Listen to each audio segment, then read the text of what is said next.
श्री गोवर्धन नाथ की जय हो। श्री गोकुलनाथ जी विरचित श्री हरिराय जी महाप्रभु जी प्रणीत 252 वैष्णवन की वार्ता। वार्ता क्रमांक 17 वो जो अधूरो હતો रूपचंद नंदा आगरा के।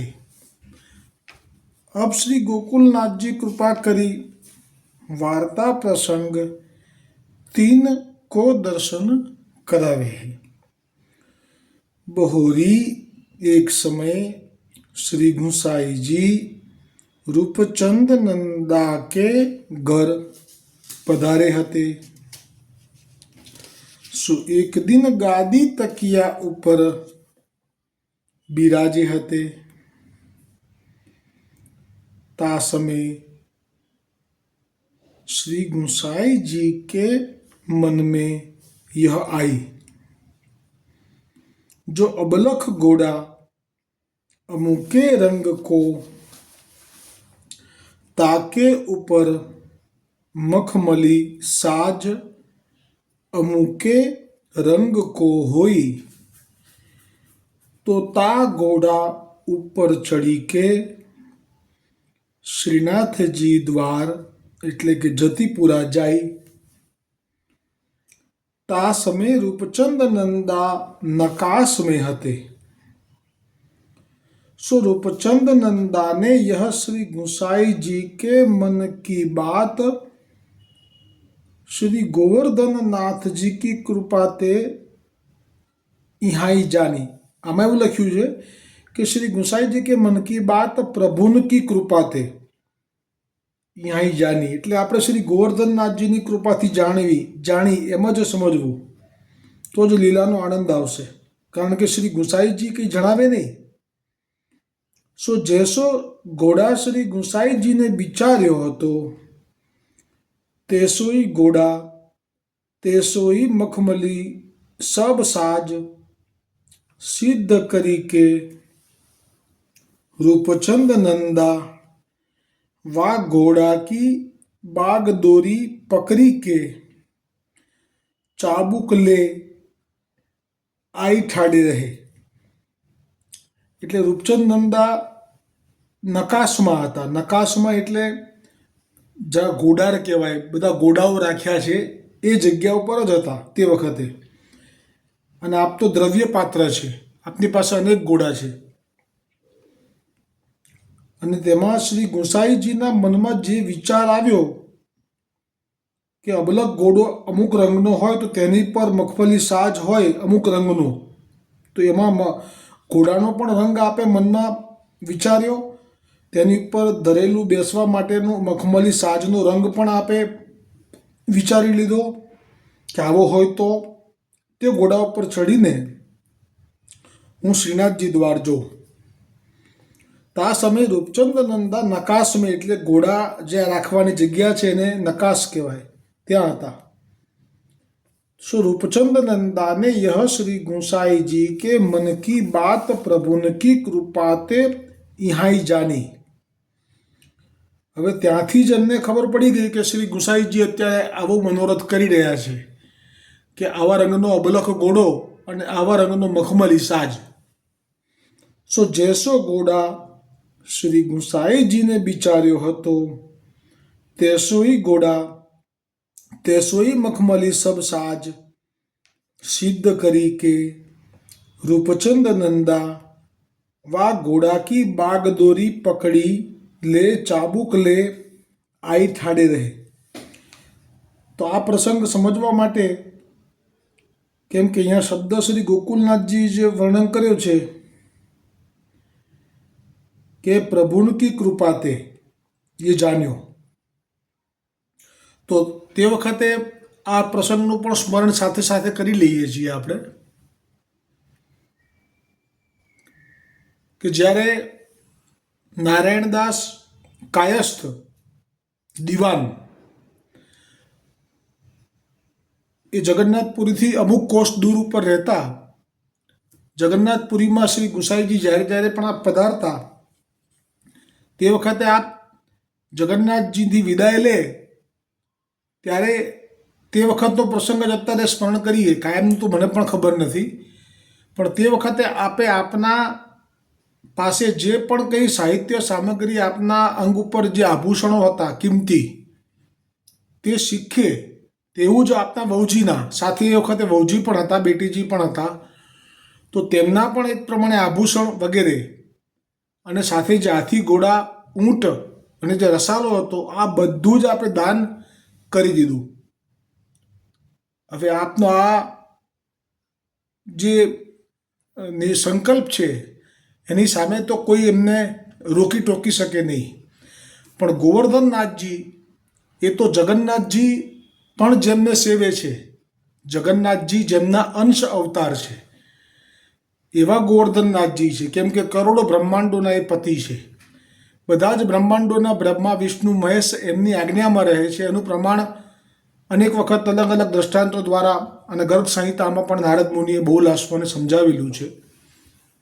જેમ કે અધિક માસનું પ્રથમ તો આ બ્રહ્માંડના વિષ્ણુ પાસે જવું અને પછી કહેવું કે ના, અધિક માસ એટલે મળ માસ છે, એનું અમે કંઈ ફેરફાર ન કરી શકીએ, પણ તમે પૂર્ણ પુરુષોત્તમ પાસે જાઓ, એ રીતે વગેરે વગેરે.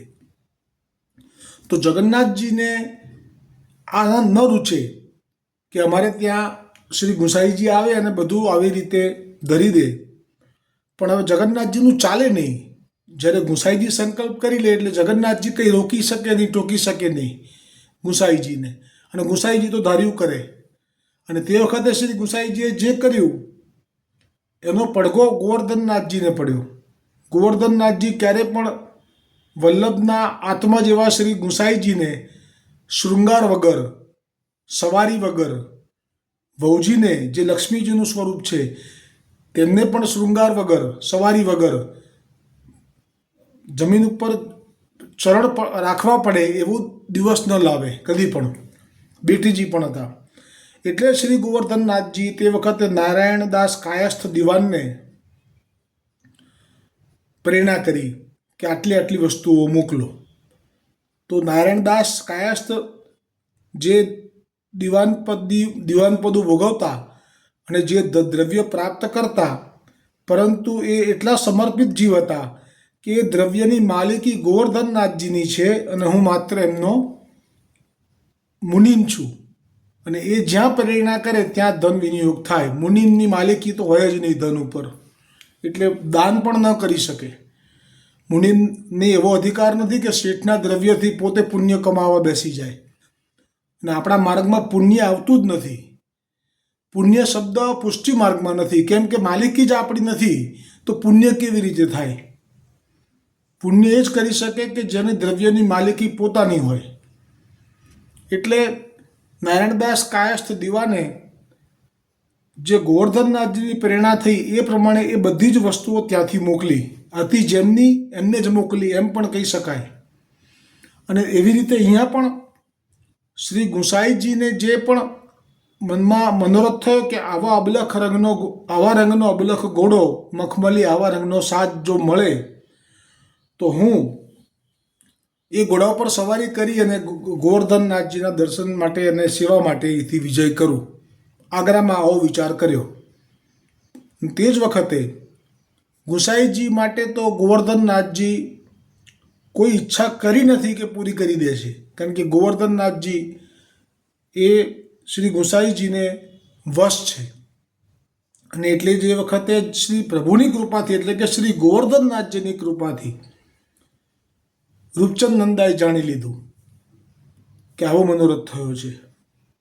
અને તેથી તેમણે તેવા જ અબલખ રંગનો ઘોડો અને તેવો જ મખમલી સાજ જેવા રંગનો આપે ઈચ્છેલું એવું ઘોડા ઉપર સજાવી એની બાગડોર પકડી, ચાબુક લઈ અને આવી અને શ્રી ગુસાઈજીની સામે ઠાડા રહ્યા.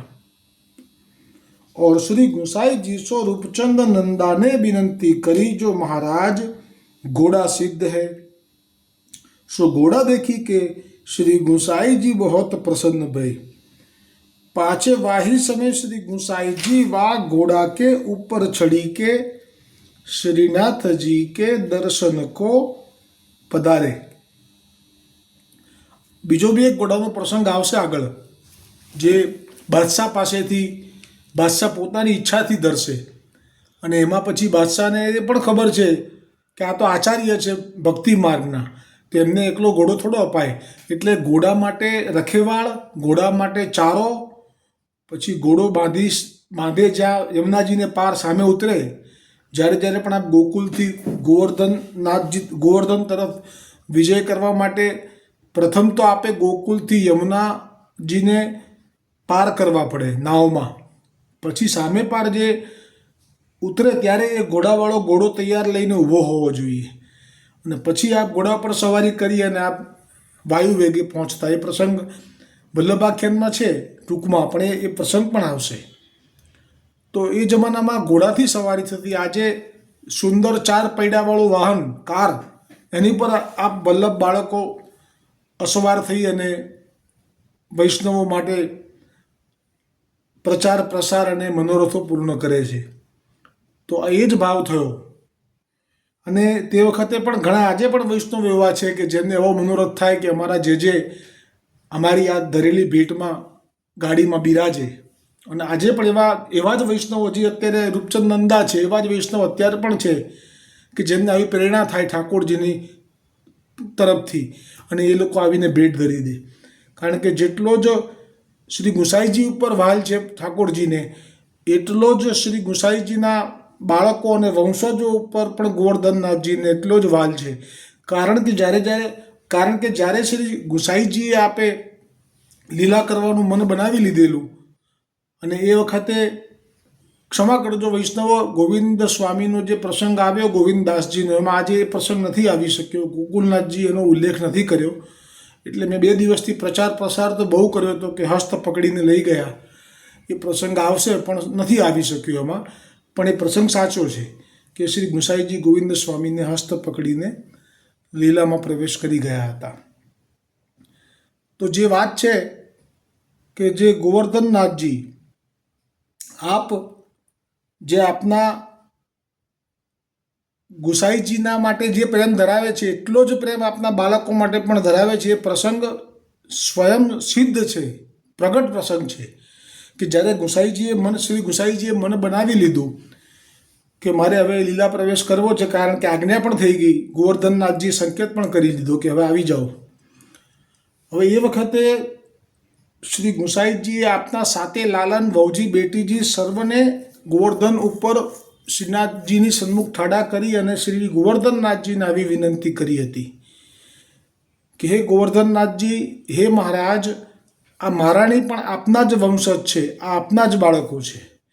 આ ગૂઢ વાત છે, કારણ કે આ જે સૃષ્ટિ છે એ બિંદુ સૃષ્ટિ છે, અને એ શ્રી ઠાકોરજીના એટલે કે જે નિત્ય એ જે રહસ્ય છે ને, એ સર્વોત્તમજીના જે નામ છે 108 એમાં સ્મયાપહ, આ નામના અંદર જ 99% શ્રી ગોકુલનાથજીએ ખુલાસો કર્યો છે કે જે સ્વામિનીજીથી જે પ્રગટ થયા છે, જેમ કે વિશાખાજી, લલિતાજી, પછી તેમનાથી જે પ્રગટ થયા છે, જેમ કે આ અલગ અલગ જે નાગજી ભટ્ટ થયા અને નારાયણદાસ કાયસ્થ થયા અને હમણાં આ જે બધા, તે બધા જ માં મુખ્યત્વે જે વલ્લભકુલ છે એ તો જે ઉપર નિત્ય લીલામાં જે મુખ્ય સ્વામિનીજીની જે નિત્ય અંતરંગીની સખીઓ છે એ બધા અહીંયા પ્રગટ થયેલા છે વલ્લભકુલ બાલકોર તરીકે.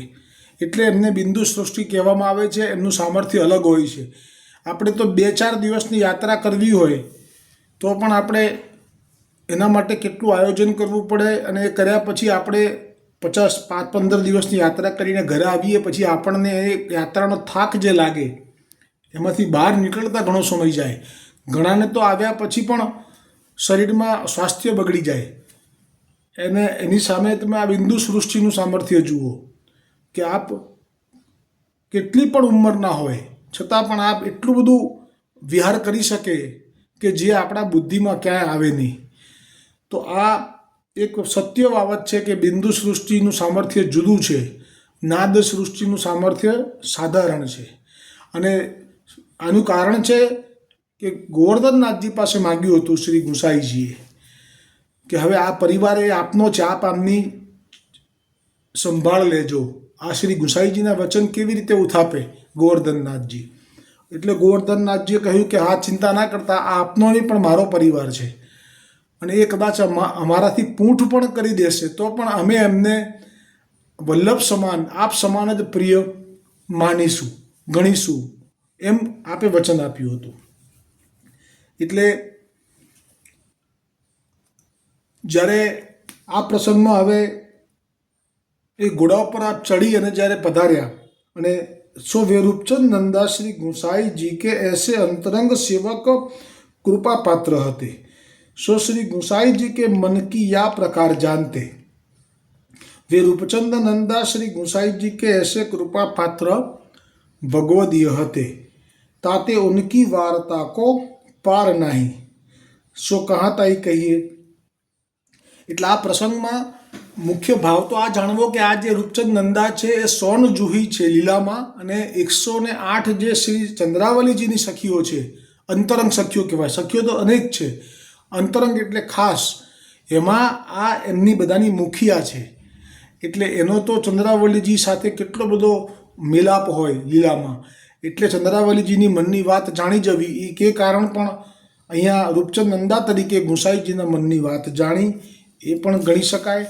અને પ્રભુ તો ભાવના ભોગી છે. પ્રભુ જ્યાં ત્યાં કોઈ આવી ઈચ્છા કરતા નથી. જ્યાં સાધારણ વૈષ્ણવ આવેલો એની પાસે સાધારણ કંઈક દાંતરડું વેચીને એ જે મૂડી ધરી દીધેલી અને તે વખતે આપના શ્રીમુખથી વચન નીકળ્યા કે માણેકચંદને જેણે ના જોયા હોય, પહેલાં તો કહ્યું કે બલીને જેણે ના જોયા હોય એણે માણેકચંદને જોઈ લેવા, અને જેણે માણેકચંદને પણ જોયા નથી એમણે આ વૈષ્ણવને જોઈ લેવો. દાંતરડું વેચી અને જે ભેટ ધરી હતી એને. તો વૈષ્ણવને ખબર નહીં કે આટલું બધું કેમ મહત્ત્વ આપી દીધું, આ સાધારણ દેખાય છે મેલો ગેલો. ત્યારે શ્રી ગુસાઈજીએ કહ્યું કે એ તો તમને ખ્યાલ નથી, આણે તો તમને લોકોને ભેટ ધરતા જોયા એટલે એને એમ થયું કે હું રહી ગયો અને મારે ભેટ ધરવી છે. અને એની પાસે માયાને મૂડી એક દાંતરડું હતું જેનાથી એ એનું ગુજરાન ચલાવતો, અને એ પણ એણે વેચી નાખ્યું. અને માટે થઈ અને આજે એ દાંતરડાથી વેચ્યા પછી જે કંઈ આવ્યું દ્રવ્ય એમાંથી એવું કંઈક ખરીદ્યું, લૂણ એટલે કે મીઠું અથવા તો કંઈ પણ એવું કે જે પછી બધી સામગ્રીમાં એનો સાર આવી જાય. આ રીતે એનો મનોરથ પૂરો કર્યો. એટલે આપ તો ભાવના ભોગી છો. જેવી રીતે ઠાકોરજીને શ્રીનાથજીને હમણાં પ્રસંગ બન્યો, આ તો અત્યારે જે મેવાડમાં બિરાજે છે ત્યાં હમણાં અમુક જ વર્ષ પહેલાં પ્રસંગ બન્યો કે એક આવો જ દાંતરડું લઈને નીકળ્યો હશે કોઈ જીવ અને જાણ્યું કે બધા ભેટ ધરે છે, મારે પણ આજે એવી ભેટ ધરવી કે અમારા ગોવર્ધનનાથજી ખુશ થઈ જાય. તો એને ખબર નહીં કે ગોવર્ધનનાથજીને ભેટમાં લોકો શું ધરતા હશે, પણ એણે તો પોતાનું દાંતરડું હતું એ વેચી અને ગુલાબ લઈ આવ્યો. અને એ ગુલાબ ખિન્નોરના હતા. જ્યારે ધર્યા ત્યારે ગોવર્ધનનાથજીની સન્મુખ જે ભેટ લઈ ગયો એ તો મુખિયાજીને તો કેવી રીતે ખબર હોય, એનું તો કાર્ય છે ભેટ ધરવાનું. પરંતુ ગોવર્ધનનાથજી એટલા પ્રસન્ન થયા કારણ કે આ ભેટમાં બધું સમર્પણ હતું, એનું કશું બાકી ન રાખ્યું, બધું આપી દીધું એણે. એટલે આમાં મૂલ્ય પદાર્થનું નથી, ભાવનું છે. સર્વ સમર્પણ કર્યું એટલે ગોવર્ધનનાથજી એનાથી પ્રસન્ન થઈ ગયા, એને જતાયું અને આજ્ઞા કરી દીધી કે હવે અમારે આ કંઈક શયનના સમયે કે સંધ્યાના સમયે એમ કે એમને આ જ ધરવા, ખિન્નોરના જ ગુલાબ ધરવા, આવી પરંપરા એ દિવસથી શરૂ કરાવડાવી જેથી એની યાદ તાજી રહે કે જો આ કેવો વૈષ્ણવ હતો કે જેણે બધું પોતાનું વેચી અને મને ગુલાબ ધર્યા હતા. અને હવે જો આ જે પદ્મદલાયત વિલોચન એ નામ ઉપર આજે છેલ્લો દિવસ છે, આજે વિરામ થશે. આજે નહીં, ગઈકાલે વિરામ થઈ ગયું, આજે વિરામ થશે, બરાબર. એટલે આજે પોસ્ટ આવી ગઈ છે. તો જે સંધ્યા આરતી આપણે કરીએ છીએ એ સંધ્યા આરતીમાં આપણને એટલો તો ભાવ ખબર છે કે ઠાકોરજી ગાયો ચરાઈને આવે અને આરતી ઉતારે યશોદાજી, એ ભાવથી હવેલીમાં સંધ્યા આરતીનો દર્શનનો લાભ આપણે લેતા હોઈએ છીએ.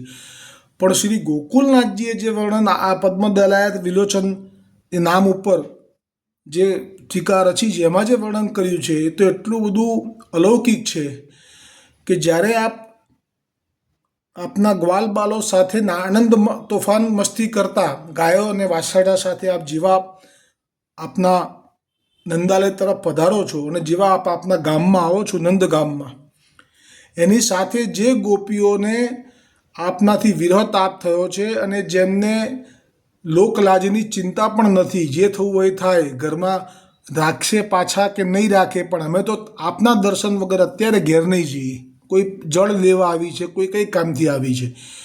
તો આ બધીઓને જે દર્શન થાય છે એ વખતે ઠાકોરજી પૂર્ણ પુરુષોત્તમ છે એટલે એક સાથે અનેકના ભાવોને પોષી લે છે.